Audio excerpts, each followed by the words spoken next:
We'll now move to questions without notice. Are there any questions? And I give the call to the Honourable, the Leader of the Opposition. Thank you very much, Mr Speaker. My question is to the Prime Minister.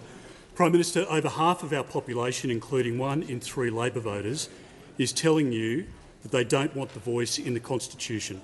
It is risky, it's permanent and it's divisive. How can the Prime Minister, in good conscience, go into the referendum question being put to the Australian public on October 14, knowing that he's going to divide our country clean down the middle? Order. The Attorney-General and ministers will cease interjecting. And so will the member for Barker. Give the call to the Prime Minister.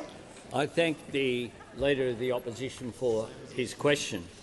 And he's aware that for many years Aboriginal and Torres Strait Islander people have advocated for constitutional recognition.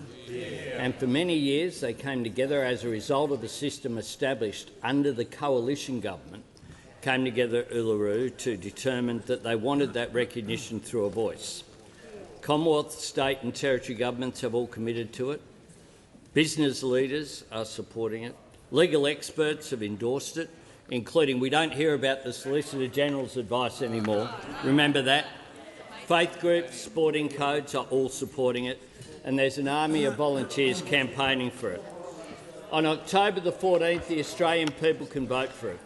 They can vote yes for recognition, yes to listening, and yes in order to get better results. That is the position that we have put forward after consultation and after the gracious request from First Nations people.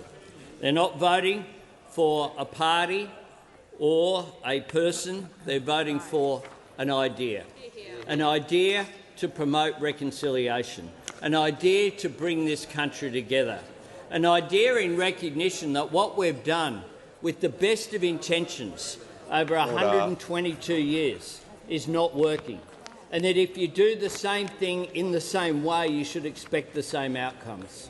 And at the moment we have an 8-year life expectancy gap. We have gaps when it comes to an Indigenous young male is more likely to go to jail than to go to university. An Indigenous young woman is more likely to die in childbirth than a non-Indigenous woman. We have right throughout the targets, only 4 of them, on track to being met. The Aboriginal and Torres Strait Islander voice will be a committee of Indigenous Australians chosen by Indigenous Australians, giving advice to governments so we can get better results for Indigenous Australians. Now, the Leader of the Opposition wants to defeat this referendum for political reasons, and then he says he'll have another referendum. Members on my left. He wants 2 referendums. He wants to talk about this for year after year after year after year. We want outcomes. Order. The Prime Minister will pause. The Leader of the Opposition on a point of order. Well, on relevance, Mr Speaker, the question was, why does the Prime Minister refuse to listen to the population of our country? Resume your seat.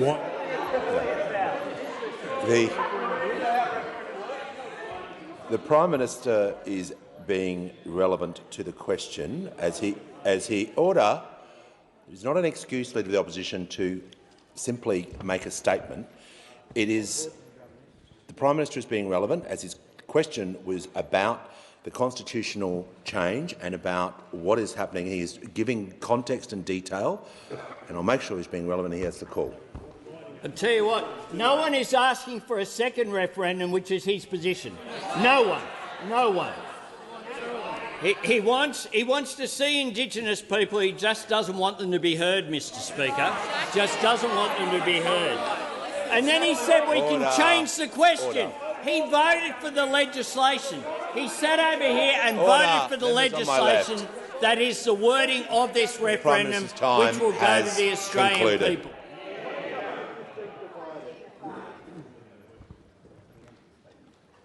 Give the call to the member for Corwell. Thank you, Speaker. My question is to the Minister for Health. How is the Albanese Labor government supporting working Australians by delivering cheaper medicines? What obstacles have stood in the way of the government delivering cheaper medicines? Give the call to the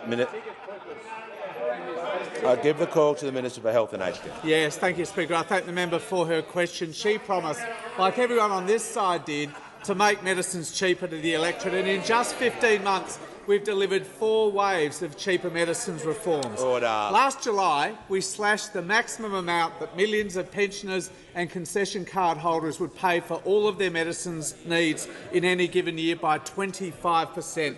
And I'm pleased to report to the House, Mr Speaker, that by the end of June this year, an additional 450,000 concession card holders had already qualified for free medicines compared to the same time last year.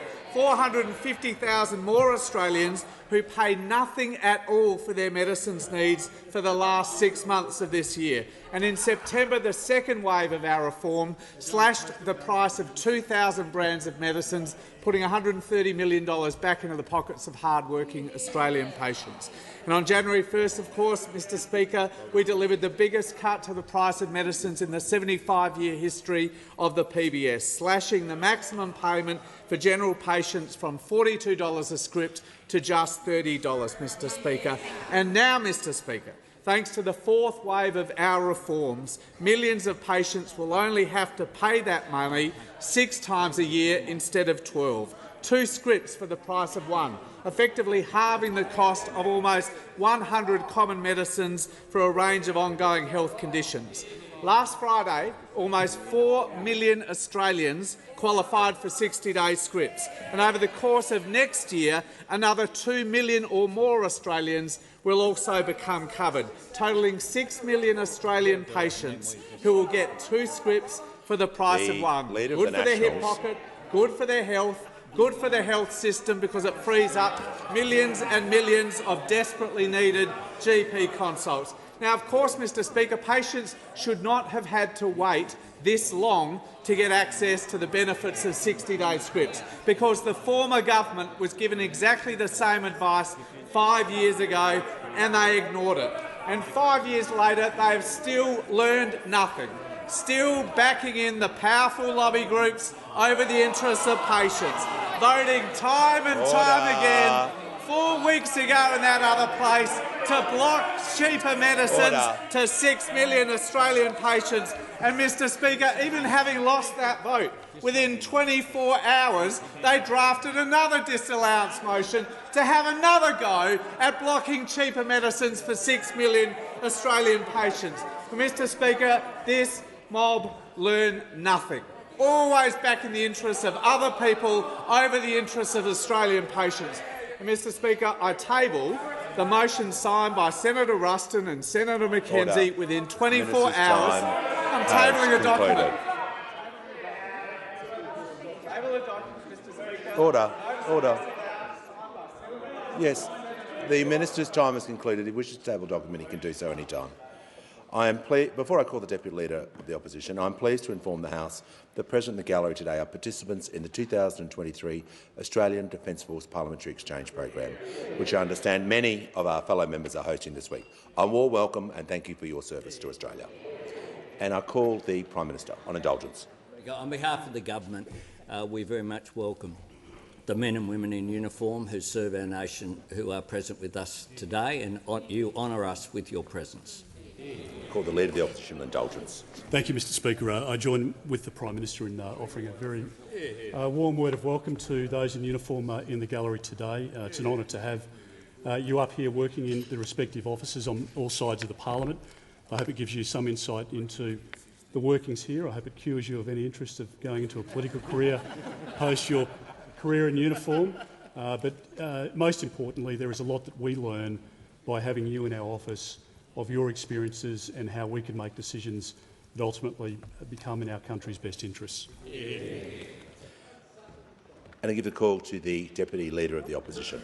My question is to the Prime Minister.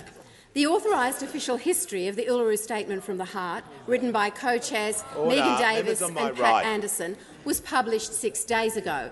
The almost 200-page hardcover book states, quote, "The statement was drafted and overwhelmingly..." Mr. Speaker. The members on my right. The Deputy Leader will just resume her seat briefly. Members on my right know the procedures of this place. It is highly disorderly to interject, particularly when questions are being asked. Members on my right are now formally warned, and the Deputy Leader of the Opposition will start her question again. My question is to the Prime Minister. The authorised official history of the Uluru Statement from the Heart, written by co-chairs Megan Davis and Pat Anderson, was published 6 days ago. The almost 200-page hardcover book states, quote, "The statement was drafted and overwhelmingly endorsed by the Convention's delegates. It is 15 pages long." End quote. Does the Prime Minister still maintain the Uluru Statement is just 1 page and that any suggestions otherwise are conspiracy theory and nonsense? Order. The Deputy Leader was heard in silence, and so will the Prime Minister. He has the call. Thanks, Mr Speaker. Wait till they reveal the secret verses of "You're the Voice" by John Farnham, Mr Speaker. Wait till they find that, Mr Speaker. Order. Because they're out there somewhere. There's a 10-minute bagpipe solo in there. It goes on and on and on and on. Mr Speaker. The Minister for Resources. So we had in that question that it's 200 pages. Then we had it as 20 pages. Yes, on the front page of the paper was 15 pages. What happened? If you have a look at what it says, the record of meetings and views in different locations that are published very helpfully today in News Corp tabloids, it says things like this. For example, delegates at the First Nations Regional Dialogue stated that the reform must be substantive, meaning that minimal reform or symbolic reform is not enough.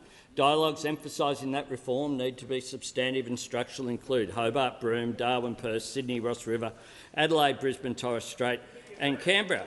It goes on and says, for example, Order. the document quote the reports from individual dialogue meetings. For example, they cite the reflection of the participants in the Perth dialogue that we have learned through the leaders of the Pilbara strike, we have learned from the stories of our big sisters, our mothers, how to be proud of who we are. Mr Speaker, in the lead-up to the Uluru Statement from the Heart, there were hundreds of meetings involving thousands of Indigenous people set up under the former government, this process. Set up under the former government. Meeting at Uluru in 2017 to agree to the Uluru Statement from the Heart, which I tabled, the one-page document. And they know full well that Megan Davis has made it very clear that the Uluru Statement is 1 page. Order. What we have here is a whole range of meeting minutes, effectively, of the hundreds of meetings that took place in the lead up to Uluru, because it was well thought through, Mr Speaker, and they came up with a gracious 440-word statement. 440-word statement. Just like the words that are in the question before the Australian people are very clear and succinct as well. But they don't want to talk about them. They want to talk about everything but. They say that people are confused, but they try to add to every bit of confusion with what is an utter untruth that they know is totally untrue, which is why Ken Wyatt, their person who was minister in the Morrison government, has walked away from you. Concluded. Give the call to the member for Order. The member for Order. Members on my right. The Minister for Early Education and the Minister for Home Affairs. The member for Cunningham will resume her seat. She will get the call. The Deputy Leader of the Opposition on a point of order. Mr Speaker, I seek leave to table various newspaper articles on the book to which I refer, which, knowing the Prime Minister's form, he probably hasn't read. The Deputy Leader is seeking to table a book and documents. Order. She's entitled. Order. Members on my right. She's entitled to table a book. The Leader of Order. The member for Fairfax. The member for Dawson will leave the chamber under 94A. Just so that you're clear, I'm trying to deal with points of order from your side. You leave the chamber and not interject on the way out either. Now, the Leader of the House. Leave's not granted. The member for Cunningham. Thank you. My question is to the Minister for Employment and Workplace Relations. Why is it important to close the loopholes that undercut wages and conditions? What has been the response from those who oppose closing the loopholes? Order. I give the call to the Minister for Workplace Relations, the Minister for Employment and the Minister for the Arts. Thanks very much, Mr Speaker, and I thank the member for Cunningham for the question. Someone who's working for Australia to make sure that people are paid better. Senator Cash said when this debate started, she said, if it's all about closing a loophole, close the loophole. Show us first where the loophole is and then close the loophole. Well, that's exactly what the legislation that's been introduced to the parliament does. At the moment, there's a loophole where gig economy workers have no guaranteed minimum standards at all. None. There's a loophole at the moment where an enterprise agreement can be completely undercut through the use of labour hire. There's a loophole at the moment where if you steal from the employer, it's a criminal offence, as it should be, but if the employer steals from the worker, it's not a criminal offence. There's a loophole at the moment where you can be working, employed as a casual, but working identically to if you are a permanent worker, and you don't have the right to be able to switch from one to the other if that's what you want.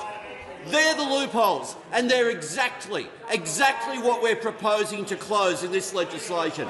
But there's three things that you do when you don't want to deal with the issue at hand. Three things that you do. One, you blame consultation. Secondly, you try to talk about an issue that's not in fact in front of you. And thirdly, you talk about delay. Those opposite have taken delay to an entirely new level now.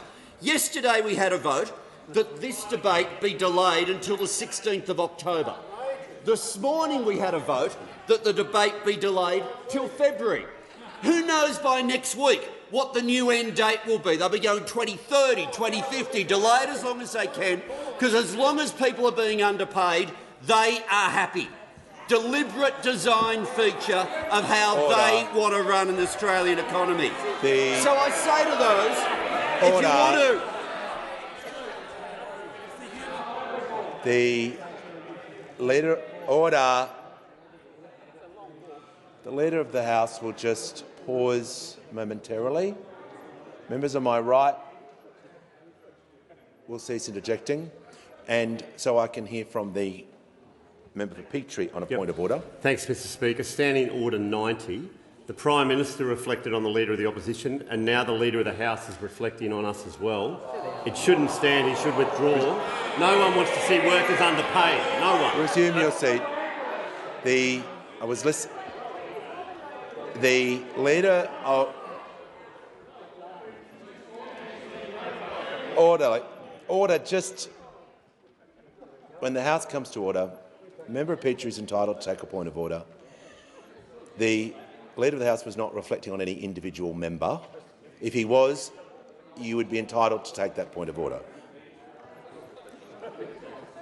When the House comes to order, the Leader of the House has the call. If those opposite want to vote against the loopholes, then I just say defend them.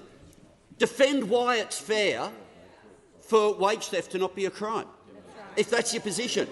Defend why it's fair for an enterprise agreement to be meaningless because you can just use labour hire to undercut it. Order. Defend why it's fair for someone who's been rostering as though they're a permanent and doesn't get the right to convert. If you think it's fair to have these loopholes, then stand up and defend them. If you actually believe that some of the most vulnerable workers in Australia should have no minimum standards, that they should have to rely on tips to make ends meet. If that's the version of Australia that those opposite believe in, because I'll say that's the version of Australia they intend to vote for, then defend the argument. But don't go running off on an argument, can we delay it, can we complain about consultation? Workers' rights will be fundamentally different and loopholes will be closed or not. If your position is to keep the loopholes open, argue it, defend it. Give the call to the member for Kennedy. Minister, you're aware that Liddell, Eraring, Torrens, Vales Point, Callide B, Yallourn are all closed by 2029, taking 9,000 megawatts from the 32,000 megawatt national grid. Minister says Snowy 2 at 2,000 megawatts, the only new generation, and with AEMO last week warning of the obvious, prolonged blackouts, is your answer to the latest wind farm, 83 towers, 580 foot high, that are only going to have a lifespan of 19 years? Or does your faith lie in Father Christmas and the tooth? I'm not sure about the last Christmas part, but there was a question early in the question. I'll give the call to the Minister for Climate Change and Energy. I got the gist, Mr. Speaker. Now, Mr. Speaker, I thank the honourable member for his question, but I'm afraid the honourable member has some of the issues that he's raised there not quite correct. In relation to AEMO's statement last week, AEMO actually called for and underlined the need for more urgent investment in dispatchable renewables, Mr. Speaker, a message this government agrees with. And it's not the first time they've said it. AEMO has issued the Statement of Electricity Opportunity twice a year for several years. For example, in 2021 they said the NEM will need more generation, storage and transmission than is currently operating. In 2020 they said risks remain, and under high demand conditions or if prolonged generation or transmission outages were to occur again, there may be insufficient generation to meet demand. They said very similar in 2019. They said very similar in 2018. They said very similar in 2017, Mr. Speaker. All they're laid out. The member for and Hume. The honourable member for Hume asked what we did about it, Mr. Speaker. Well, they were in office and they ignored these continual warnings, a decade of denial and delay, Mr. Speaker. And the honourable member for Kennedy says Snowy is the only new generation coming on. I'm afraid that is not correct, Mr. Speaker. In fact, I'm happy to share with the House that in the last financial year, AEMO approved 6.8 gigawatts of new generation, Mr. Speaker. That's up from 4 gigawatts the year before. That's an increase of 2.6 gigawatts in the last financial year of new generation approved by AEMO. In fact, AEMO has said there are 3.4 more gigawatts available going into this summer than last summer, Mr. Speaker. More generation available this summer than last summer, and the bulk of that, Mr. Speaker, is renewable, which is a good thing. The minister will pause so I can hear a point of order and warn the member for Fairfax. Mr. Speaker, the question on your point of order, state what the point of order is, and we'll deal with the member for Kennedy. The point of order is the question was 8,000 is going off. The minister has said 6,000. Resume your seat. Resume your seat. Resume your seat. Points of order, member for Kennedy, are not a time to debate the question. The minister has the call. Thanks very much, Mr. Speaker. AEMO also said last week federal and state initiatives, including transmission projects identified in the Integrated System Plan and mechanisms delivering firming capacity, such as the Commonwealth's Capacity Investment Scheme, can address many of the identified risks over the next 10-year horizon. That's a Commonwealth scheme which this Commonwealth government has delivered, which the previous government talked about and could not deliver, Mr. Speaker. What we need is more investment in generation and dispatchable energy, Mr. Speaker, and that's exactly what we're getting under the policy settings of this government. That's exactly what we lacked for 10 long years. Before I call the member for Swan, I'm pleased to inform the House that present in the gallery today are a group of students participating in the Work Exposure in Government program, the WEX program. On behalf of the House, I look forward to meeting you all after question time, and welcome to question time.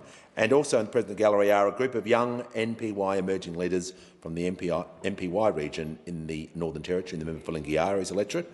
A big welcome to you, and to Councillor Jim Mameti and Councillor Richard Lim, OAM, from the City of Greater Dandenong in the member for Holt's electorate. Welcome as well. I give the call to the member for Swan. Thank you, Mr. Speaker. My question's to the Prime Minister. Tonight, the Prime Minister will travel to Jakarta. How is the Albanese Labor government working with countries in our region to promote prosperity and stability and to strengthen Australia's economy? Order. Members on my left will cease interjecting immediately. The Prime Minister has the call. Thanks, Mr Speaker. Australia's economic future is entwined with the economies of Asia. Our prosperity and security are connected to what happens in this very region. And tomorrow, at the East Asia Summit and then the ASEAN meeting, is an important occasion for Australia to advance our interests. And that is why my government has made serious, sustained and consistent engagement in our region an absolute priority. And tomorrow in Jakarta, together with Senator Wong, I'll be launching Invested, Australia's Southeast Asia Economic Strategy to 2040. This has been developed by Nick Moore, the Special Envoy for Southeast Asia, and I do want to thank Nicholas for the extraordinary work that he has done. This is the most substantive piece of work ever done about Australia's relations when it comes to our economic future with Southeast Asia. The opportunity that we have to create prosperity and create jobs here, as well as to lift living standards in our region. This is, of course, tied as well with national security issues. When you lift living standards and provide opportunity and build those relationships, as I have with people like President Widodo, what you do is you strengthen our position. We have Indonesia, one of the world's largest economies and one of the world's largest democracies, just on our doorstep. But the truth is, it's not even in our top trading partners. We need to do better. This blueprint does just that. It provides an opportunity to maximise those opportunities for Australian businesses and workers in the most dynamic region in the world. Southeast Asia is a centre of global activity and business. More trade and more investment with ASEAN means more jobs at home. And Mr Moore has identified 10 priority sectors with growth potential. It includes agriculture, resources, renewable energy and education. And I'll announce tomorrow the first steps that we're taking to implement the strategy. This will be an important visit, and I thank President Widodo for once again hosting a very important international gathering. It will be followed by the G20 meeting being hosted by Prime Minister Modi in India, and in between I will have the first bilateral visit by an Australian leader to the Philippines in over 2 decades. That is important as well. They're an important nation for us, for our security, for our economic growth, as well as, of course, the diaspora of those 3 countries being important for people-to-people links. This is an important document that we will release tomorrow. Australia's security and prosperity is always best served when we take a seat at the table, and that's precisely what my government, through the leadership as well of people like the Foreign Minister Penny Wong, the Trade Minister Don Farrell and the Defence Minister Richard Marles, are doing in our region. And on indulgence, the Leader of the Opposition. Thank you very much, Mr Speaker. Well, I want to offer very strong words of support to the Prime Minister. We can have our arguments domestically and in this chamber, but when the Prime Minister steps onto the international stage, it's important that our trading partners and friends hear a very united message. And for those in Indonesia, not just in terms of geopolitical priorities at the moment and the need for us to collaborate closely with our partners in the near region, but as the Prime Minister rightly points out, the essential elements to advancing the relationship, the people-to-people links, and also the trading opportunities, which should be much greater than they currently are. Both sides of politics very strongly support the development of the relationship with Indonesia. The expat community here, the way in which our business leaders on both sides of the ocean are able to work together is a very significant underpinning for what should be a very bright future.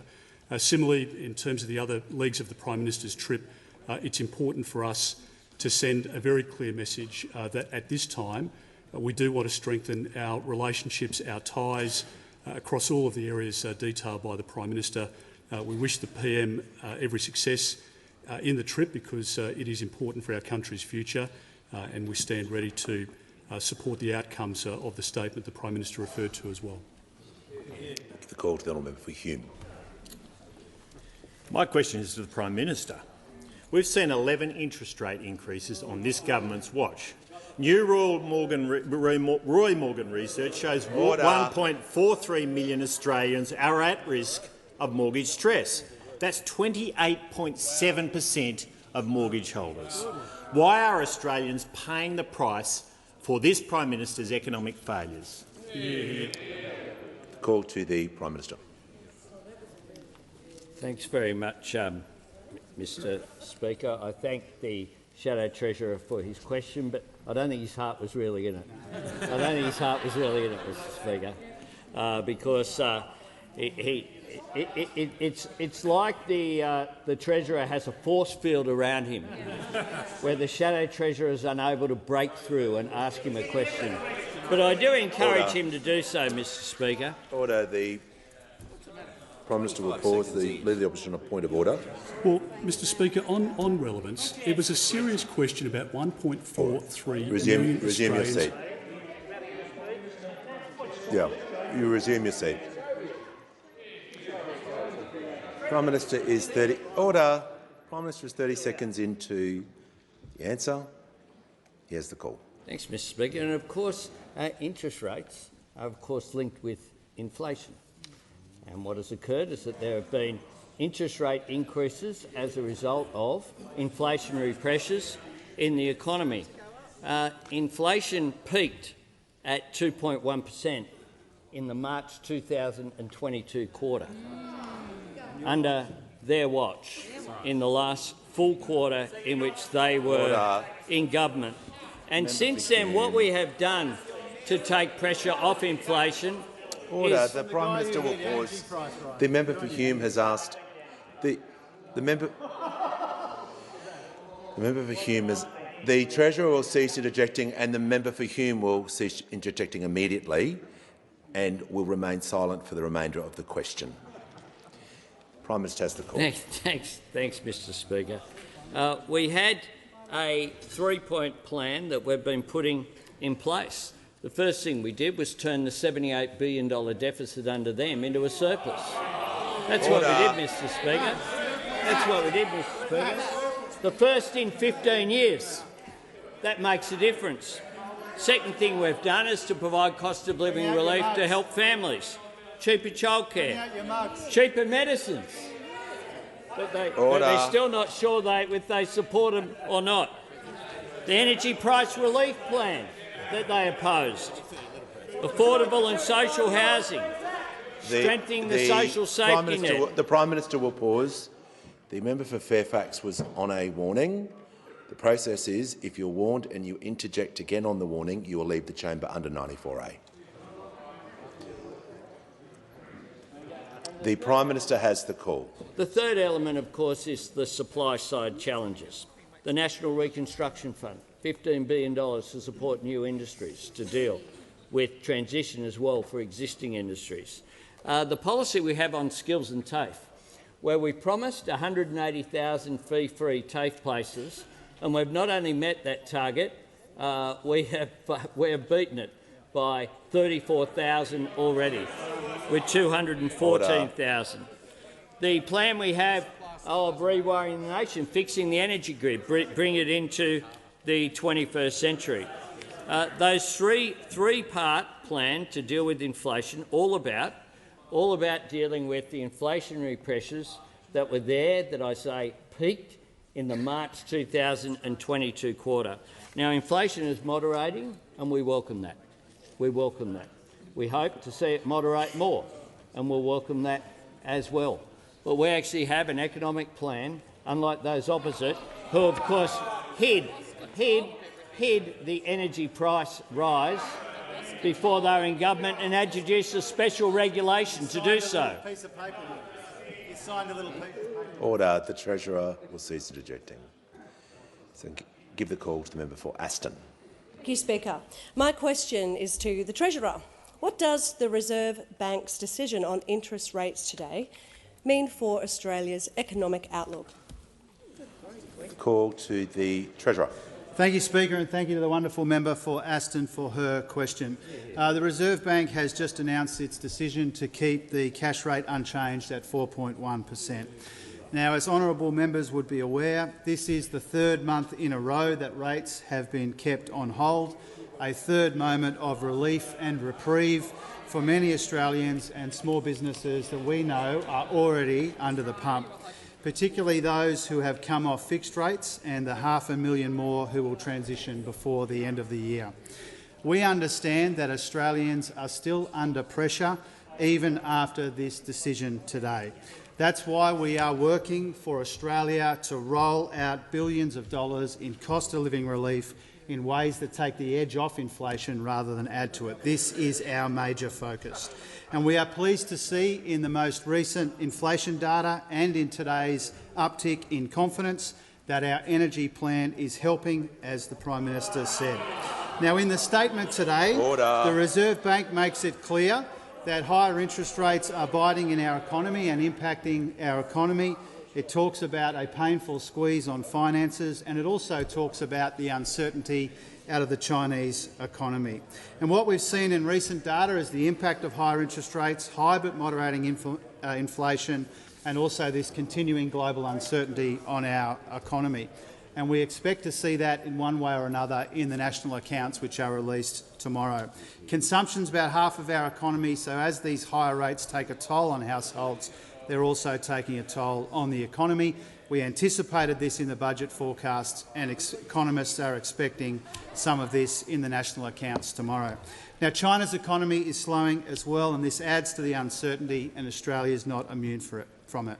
We know that there are challenges ahead, Mr Speaker, but we are well placed to deal with them.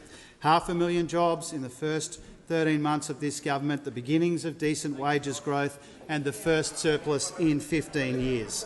Services exports in today's numbers show that education and tourism are making important contributions to our economy. And with our carefully calibrated plan, we are working for Australia to shepherd our people and our economy through difficult times at the same time as we lay the foundations for a stronger economic future as well. Now, Mr Speaker, I also wanted to say that today is Governor Lowe's final Reserve Bank board meeting, and he goes, as we've said before, he leaves that important role with the government's respect, the government's gratitude, and he leaves with dignity. Now, his replacement, Michelle Bullock, is an outstanding economist and a leader with deep understanding of the RBA. She will be the first female governor in its 63-year history, and I'm sure that the whole House joins me in wishing incoming Governor Bullock all the very best. Call to the member for Cowper. My question is to the Prime Minister. Did the Prime Minister have a conversation of any nature with Mr Alan Joyce prior to the government's decision concerning Qatar Airways?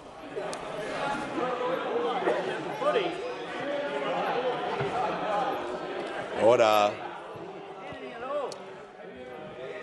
The Prime Minister has the call. Order. Members on my right. The Prime Minister has the call. Thanks, Mr Speaker. I can confirm that I've met Alan Joyce, which is basically what the question was. That was what the question was. It wasn't about anything at all. I can confirm I've met Alan Joyce. Order. Order. Members on my left. Order. The member for Hume. Members, when the House comes to order, the Minister for Industry. I'll hear from the member for Hasluck. Thank you, Speaker. My question is to the Minister for Education. How will recognition of Aboriginal and Torres Strait Islander people through a voice work to get better education results for First Nations Australians? The call to the Minister for Education.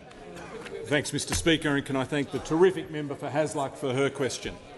I told the House last month that if you're a young Indigenous bloke, you're more likely to go to jail than university. And I told the House how much that costs. Order. It costs taxpayers an average of $11,000 a year to send an Australian to university, and it costs around $148,000 a year to send them to prison, more than 13 times as much. In Parliament today, we're debating legislation that will help increase the number of young Indigenous people that go to university. If you're a young Indigenous student at the moment and you get the marks, you're guaranteed a spot at university. But only if you live in the bush, only if you live in regional Australia, not if you live in the suburbs or our cities. So it applies if you live in Townsville but not in Logan, if you live in Armidale but not in Mount Druitt. if you live in Port Hedland but not in Perth. This legislation means it will now apply to all Indigenous Australians right across the country. It doesn't mean uni's free, you still pay HECS, but what it means is if you finish school and you get the marks, you're guaranteed a spot. And the University's Accord report says that this could potentially double the number of young Indigenous people at university within a decade. That's a good thing. I want to thank the Liberal Party, I want to thank the National Party, I want to thank the crossbenchers for their unequivocal support for this. It's a good example of what we can do when we work together. But let's not kid ourselves. This doesn't close the gap, not by much. At the moment, about 45% of young Australian adults have a uni degree, but only 7% of young Indigenous adults have a university degree. And if this legislation works, then that will increase that from 7% in a decade up to 12%. So we still have this massive gap. We all want this to close. But if we want this gap to close, we have to do more than just change laws like this. We have to change the way we do things. And we don't need 2 referendums to do that. We only need one. But we need one that does something practical. And that's what The Voice is. It's not the idea of politicians, it's the idea of Indigenous Australians that are asking us to listen. Because when you listen, you make better decisions. You get better results. We've got nothing to fear from a practical idea like listening. The Minister will pause. The Minister will pause. The member for Grey on a point of order. Speaker, the Minister was asked how The Voice would improve educational outcomes. He hasn't given one example. The order. I'm listening to the order. The member for Deakin. The minister has 25 seconds left. He shall remain relevant to the question. Mr. Speaker, we've got nothing to fear from listening. We've got nothing to lose and we've got everything to gain. And that includes that one day more young Indigenous blokes go to university than to jail. And after that, one day, when it's not just 1 in 2 young Australians that have a university degree, but it's 1 in 2 young Indigenous Australians as well. Give a call to the Leader of the Opposition. Thank you very much, Mr. Speaker. My question is to the Prime Minister. Did the Prime Minister have any conversations with the CEO or any senior executive of Virgin Australia regarding the Qatar application before the decision was made? Give a call to the Prime Minister. Yes. Give a call to the member for Blair. Mr. Speaker, my question is to the Minister for Communications. How is the Albanese Labor government addressing the cost of living challenges by helping families with school-aged children connect to the internet? Well done. Great. Give a call to the Minister for Communications. Thank you, Mr. Speaker, and I thank the member for Blair for his question. He understands that broadband is a key driver of equality of opportunity. And in 2023, being connected to broadband is essential to maximise educational opportunities and to take advantage of our digital economy. Fortunately, the majority of Australian families and their children do have internet access at home. However, there remains a small proportion of families that, for whatever reason, whatever personal circumstance, do not. The Albanese government understands that cost of living pressures can exacerbate digital exclusion, and we are determined that nobody be left behind. To address this inequity, the government is working for Australia through targeted measures that deliver practical outcomes, assisting these families to get connected through our school student broadband initiative. During the pandemic, parents shared with me how they would park with their kids outside fast food restaurants just so they could get Wi-Fi access and download their remote learning tasks for the day. This is unacceptable. That experience was one of the key drivers for the $4.5 million investment we made in the October budget to enable NBN Co to deliver this affordability measure to provide free broadband access for 12 months. I'm pleased to report to the House that more than 2,500 families without broadband at home have now been connected to free internet. And in addition, Over 19,000 vouchers for free connections have been issued by NBN to nominating agencies and eligible families, which will flow through to even more families connecting. The Queensland Department of Education is the latest nominating organisation to come on board, also working with the Smith family to reach families who may benefit from the scheme. And I thank Minister Grace for her support and recognition of this crucial role that access to internet plays in narrowing the digital divide. NBN Co is also available to take referrals from members of parliament and senators to support families in need. And I'm pleased that a number of colleagues across the parliament are promoting the initiative and identifying families in their own electorates. I thank you for your support and I look forward to working with you on this important initiative.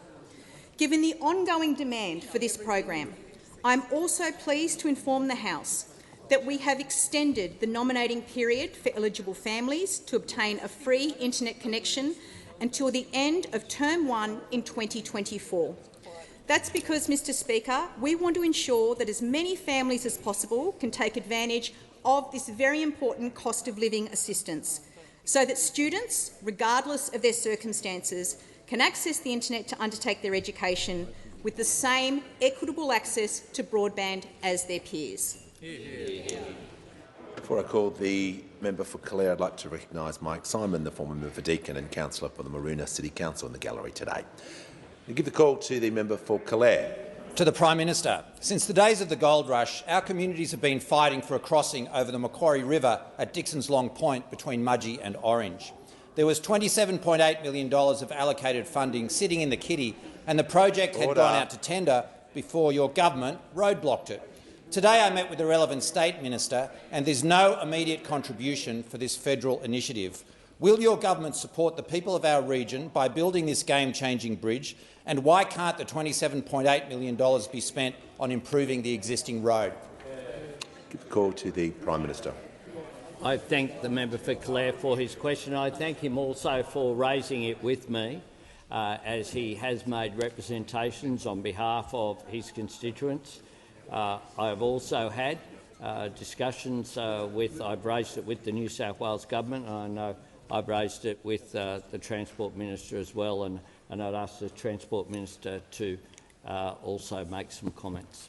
I'll give the call to the Minister for Infrastructure, Transport, Regional Development and Local Government. Thanks very much, and can I also thank the member for Calare for the question. I know he's a strong advocate of this project, and you're right, the former government did make some provision for this road, but however it was at least $20 million short of what was required to actually build the road, and that is before we'd had to do some further work. And the project also involved a number of significant delivery challenges which were not met. And it again goes to the point of the problems that we saw with the infrastructure investment pipeline from those opposite, making promises before there is any proper planning work or any proper understanding of the proper costs. So we've got a pipeline that is billions and billions and billions of dollars short of what is actually required to deliver these projects. Now, as you're aware, the October budget last year did deliver a substantial investment in infrastructure in New South Wales, and we're getting on with the job of building over 300 projects currently across the country. $21 billion invested in New South Wales alone. We'll continue to work closely with the New South Wales government. They're undertaking a review of their infrastructure pipeline as well, because they are experiencing exactly the same problems, because the Liberal and National Party have form when it comes to this sort of project. I've certainly made some representations to the New South Wales government in relation to this project, and we'll have more to say about the infrastructure investment pipeline review in the coming weeks. Order. Give the member for Lindsay. The call to the member for Parramatta. Thank you, Speaker. My question is to the Minister for Aged Care. How is the Albanese Labor government delivering on its commitment to put registered nurses back into nursing homes and lift the standard of aged care in Australia? The call to the Minister for Aged Care and Sport. I thank the member for Parramatta for his question and for his work supporting aged care workers in his electorate, looking after older Australians in Western Sydney. The Aged Care Royal Commission's final report told a shocking story into neglect, inaction and a lack of ambition from those opposite. One of the Commission's key findings was that unacceptable staffing levels created horrific environments of substandard care. And when we came to government, we sprung into action to clean up the mess left by those opposite. And we have been working for older Australians and those who care for them ever since. Indeed. We supported a pay rise for aged care workers, which led to a 15% increase to the award wage. We legislated a requirement for 24/7 nursing to make sure aged care residents could get the clinical care that they required around the clock. Our first set of data for our 24/7 nursing mandate revealed staggering improvements. On average, there is a nurse on site 98% of the time, or 23.5 hours a day. On average, 86% of all homes have reported data that have a nurse 24/7, and the majority of those remaining homes are extremely close to meeting that target, most only 1 or 2 hours off. That's excellent. This is having a real, tangible effect on the ground. In the past year, there has been a reduction in the number of pressure injuries. There has been a reduction in the number of physical restraints, a reduction in the number of significant unplanned weight loss, in falls, in polypharmacy and in the use of antipsychotics in aged care. We are also seeing improvements in the star ratings data that we introduced, with fewer 1- and 2-star rated facilities and more 4- and 5-star rated facilities just since December, when we launched the program. That is what 24/7 nursing has always been about. It's been about fewer falls, fewer pressure injuries, fewer avoidable hospital admissions, more older people feeling safe and respected in aged care. And these improvements have taken a whole-of-government approach, pulling every lever that we have to build the aged care workforce. But the real heroes of the mission have been the aged care workers. Indeed. Aged care workers voted with their feet at the election. They elected an Albanese Labor government to put nurses back into nursing homes. That's right. For too long, these workers have been overworked and they have been underpaid. They've seen their colleagues work in other parts of the care economy with better pay and better conditions, but they stuck with it because they love their residents. And so today, on Thank You for Working in Aged Care Day, to those workers, we say thank you. Thank you for waiting it out and thank you for working in aged care. Yeah. The call to the Chief Opposition Whip. Thank you, Mr Speaker. My question is to the Prime Minister. Did the Prime Minister have any conversations with the outgoing Qantas CEO or any other senior executive of Qantas regarding the Qatar application before the decision was made? If so, on what date or dates? Give the call to the Prime Minister. No. Give the call to the member for Hawke. Thank you, Mr Speaker. My question is to the Minister for Social Services. What action is the Albanese Labor government taking to address cost of living pressures for vulnerable families? Give the call to the Minister for Social Services. Well, thank you, Speaker, and I'd like to thank the member for Hawke for his question. I hope his voice gets better soon. Now, since coming to government, we have been working for the Australian people every single day, because we know that many people are doing it tough right now, and they expect us to assist where we can to help with cost of living, particularly for those on the lowest income. And that is exactly what we are doing.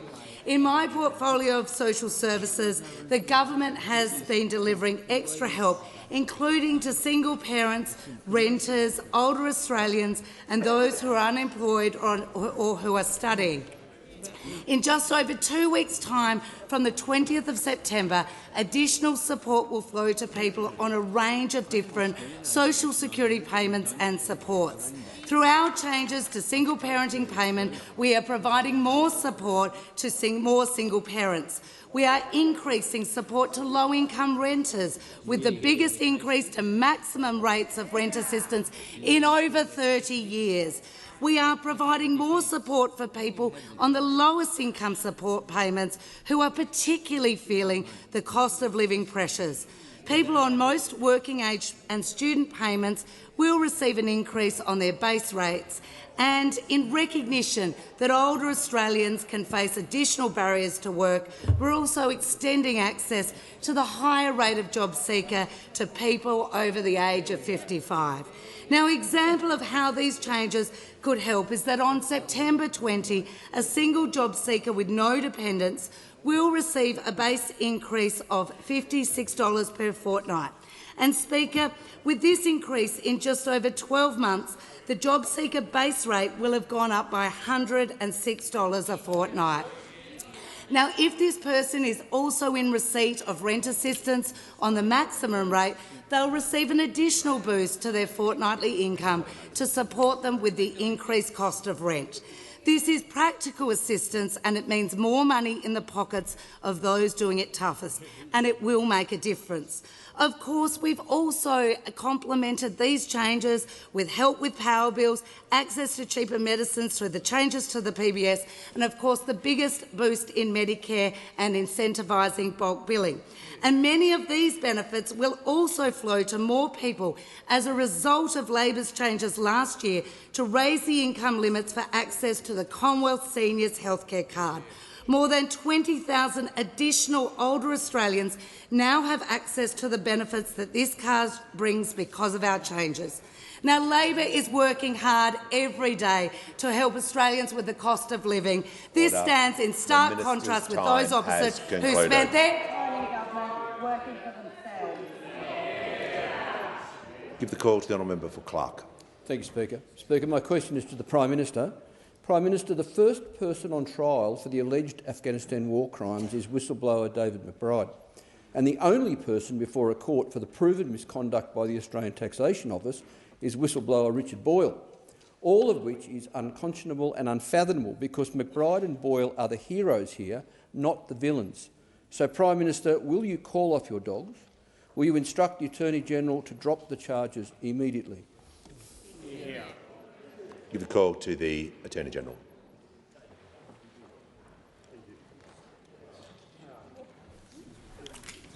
Before the Attorney-General— Thank you, Mr Speaker. Just before the Attorney-General takes the call, I'll just allow him to pause a moment so I can hear on a point of order. Mr Speaker, I respectfully ask that that question be asked again without the reference, as if I heard it correctly, to dog, because I think it is unparliamentary and should not have been used. And I would, if it was a reference to either the Attorney-General or our intelligence agencies, that is completely unacceptable. So I would ask that the question be asked again if I heard it correctly. I think to assist the House, if we just ask the member to withdraw that part of the question. To assist the House, I will withdraw the figure of speech. And our last question again, Speaker. Oh, the question was clear. I thank the member, and I thank the member for wanting. The Attorney-General has the call. Thank you, Mr Speaker, and I thank the Prime Minister for the opportunity to respond to this question. The member for Clark has raised concerns about war crimes and about the prosecution of Mr David McBride and Mr Richard Boyle. In relation to war crimes, members should be aware that following an investigation by the Office of the Special Investigator, a former SAS soldier has been charged with a war crime under Australian law, and his matter is currently before the courts. I am sure that the member for Clark is aware of this, and I am sure that the member for Clark supports the ongoing work of the Office of the Special Investigator, which of course is responsible for war crimes investigations. I am strongly of the view that integrity and the rule of law are central to Australia's criminal justice arrangements. The Attorney-General does have the power to discontinue proceedings, and I'm sure that the member for Clark would understand that that power of the Attorney-General is reserved for very unusual and exceptional circumstances. As Mr McBride's proceeding and Mr Boyle's proceeding both remain ongoing, it's inappropriate for me to comment further on the particulars of their matters. But I would note that the government is committed to delivering— Attorney General will pause. The member for Clark on a point of order. The Speaker, on relevance.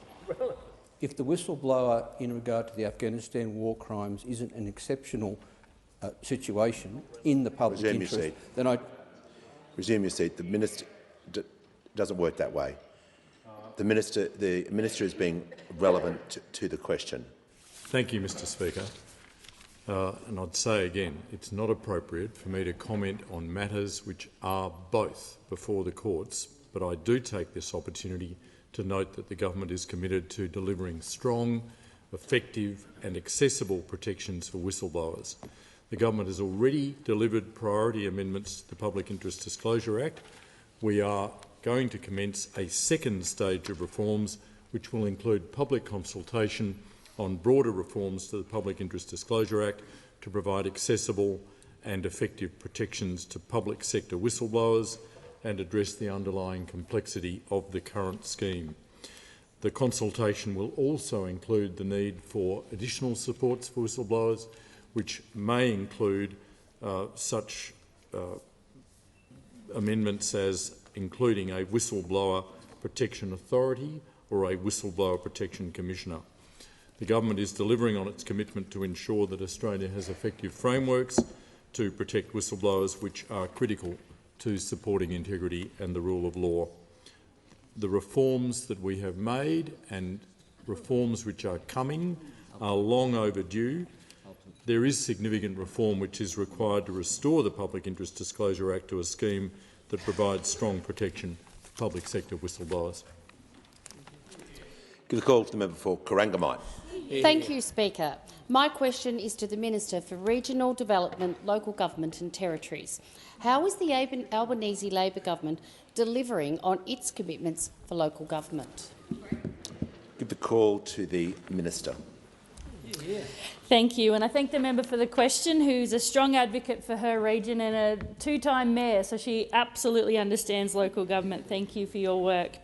Mr. Speaker, we all know that local government is a trusted delivery partner of this government, and we're rolling out record support to help them get high-impact local priorities off the ground. Since becoming the minister, I've met with 250 local councils from around the country, both in their communities and in this place, and they all tell me how critical federal government funding is to their operations. And this was echoed to me in the last fortnight at the Local Government Ministers Forum in Adelaide. The common theme from all jurisdictions across the country was that when we work together, we can get more done. Mr. Speaker, the Albanese government continues to support councils to rejuvenate and transform their communities. We've listened to them and we've increased local roads and community infrastructure program funding by $750 million. We extended delivery timeframes to enable councils to deliver projects that will have lasting benefits in their communities. And when I was in Adelaide, I visited the City of Burnside, a fantastic council that are upgrading the George Bolton swimming pool heating, replacing an ageing gas pool heater to an all-new electric system, which was funded through Phase 4 of LRCI program funding. This commitment will support them to be carbon neutral by 2030, and it will see the money that they are saving put into other priority projects. Earlier this year, I met with the McDonnell Regional Council in Northern Territory, which had a number of roads washed away due to extreme weather events. And I want to thank the member for Lingiari, who helped me meet a number of remote councils.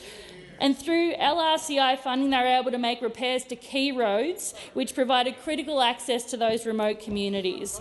And recently I received a letter from Lynn McLaughlin, Mayor of the Burdekin Shire. Her letter recognised that her shire was able to deliver significant road and community infrastructure projects with our support. We are bringing local government back to the table through our reinstatement of the Australian Council of Local Government and their inclusion in the National Cabinet. Feedback received from a number of local councils said that the ACLG provided them with a fantastic opportunity to connect directly with government ministers and to have one-on-one conversations with the Prime Minister. In fact, our government is working for Australia by investing in local councils. $3.1 billion through financial assistance grants, $500 million through Roads to Recovery, $85 million through Bridges Renewal, $100 million through community energy upgrade funds, and bringing forward $1.8 million in disaster relief funding. And just last week, we launched the $400 million Regional Precincts and Partnerships program. This is what it looks like when you deliver with local councils right across the country. Just before I call the Prime Minister, I'm just going to ask the member for Barker to withdraw the comment that he said during that answer. Happy to withdraw. Thank you.